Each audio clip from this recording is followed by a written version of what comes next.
mari kita berpikir logis. Wahai kaum pribumi Nusantara, wahai seluruh yang prihatin dengan meluruskan kesucian agama Islam, nasab Nabi kita yang kita cintai. Ayo kita jujur, ayo kita berpikir logis.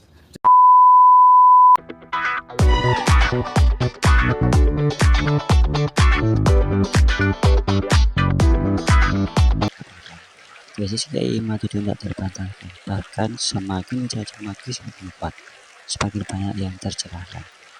Tapi masih ada juga yang meragukan bagaimanakah tesis itu dibuat. Apakah cuma abal-abal saja tanpa butuh sama sekali? Yuk kita simak penjelasan kali ini, dan jangan lupa yuk mari semangati admin dengan tap layar like, subscribe biar silaturahmi tidak terputus. Menggunakan metode penelitian. Metode penelitian itu harus melakukan proses heuristik. Heuristik itu mengumpulkan seluruh sumber. Jadi disebut sumbernya yang berkaitan dengan nasab balwi. Yang kedua adalah proses kritisasi sumber. Setelah sumbernya itu ada, dikritisi. Satu, ini kita layak tidak, valid tidak untuk dijadikan sebuah sumber. Oh ternyata ini diinterpolasi, ini kita palsu, abaikan. Seperti ada di Balwi itu kitab namanya Abnaul Imam, dikarang abad ke-5, tapi isinya sudah ditambahin oleh Habib Jamalul Lail. Jadi kitabnya sudah tidak asli lagi. Akhirnya saya abaikan, ini tidak masuk dalam kategori sebagai sumber. Setelah kritik sumber satu kitab per kitab, kemudian ada interpretasi sumber. Jadi apa yang ada itu kita interpretasikan. Setelah diinterpretasikan, kemudian dihistoriografi. Ini metodologi penelitian dalam penelitian sejarah.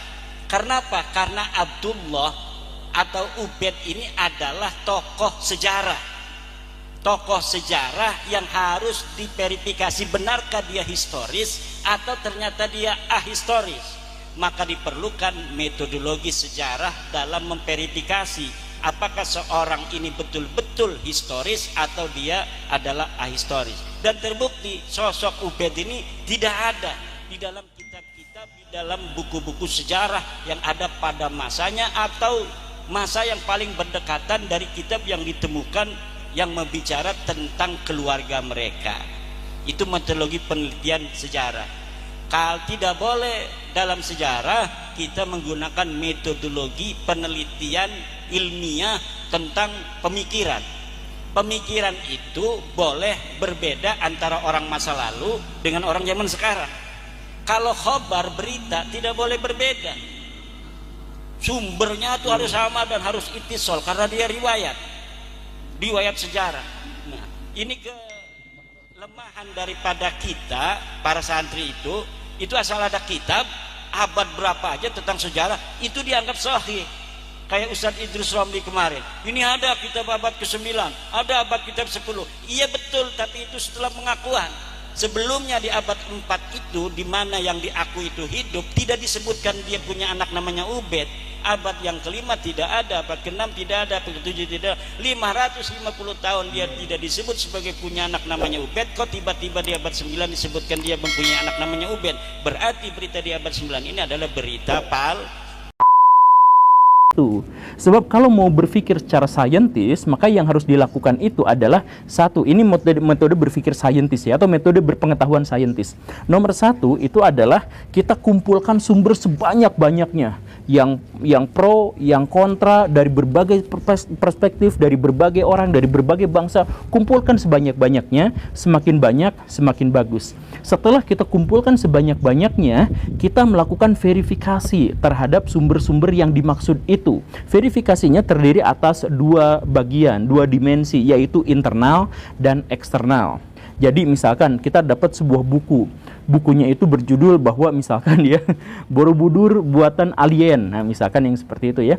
Kritik secara internal, mungkinkah alien datang ke bumi, mungkinkah alien memang seperti ini, memang seperti itu, langsung melakukan verifikasi terhadap semua sumber-sumber dengan cara seperti itu. Kemudian metode eksternal, jadi apakah sumber-sumber tentang alien ini nyata atau ada, atau terbukti atau terverifikasi dan sebagainya.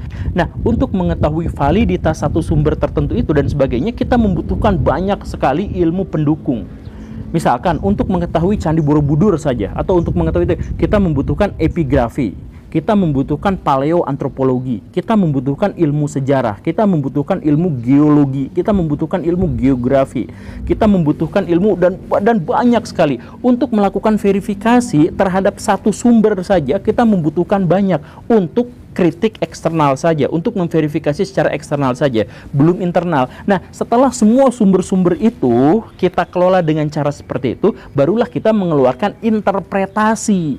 Jadi interpretasi itu setelah banyak sumber kita kumpulkan, kemudian kita saring. Bukan gara-gara ada ini, itu lihat tuh namanya fish bowl, berarti itu menunjukkan bahwa kita, ya itu berarti levelnya paling bawah, Baraya. Sayang sekali kenapa orang yang seperti itu tuh banyak pengikutnya. Makanya banyak orang-orang yang akhirnya berpikirnya salah, cacat berpikir, cacat logika gitu. Karena gagal untuk berpikir secara saintis, dan ketika dia gagal berpikir secara saintis, dia katakan bahwa berpikir saintis itu salah gitu. Kan kacau. Jadi tolong peringatkan kepada Bro Gamal atau yang semacam itu yang suka ikut-ikutan teori konspirasi, tolonglah berpikir atau belajar metodologi berpengetahuan, belajar metode berpikir, belajar metode untuk memahami sesuatu, belajar untuk memverifikasi sumber gitu. Ada ilmunya yang semacam itu, dan ilmu itu harus ada di universitas.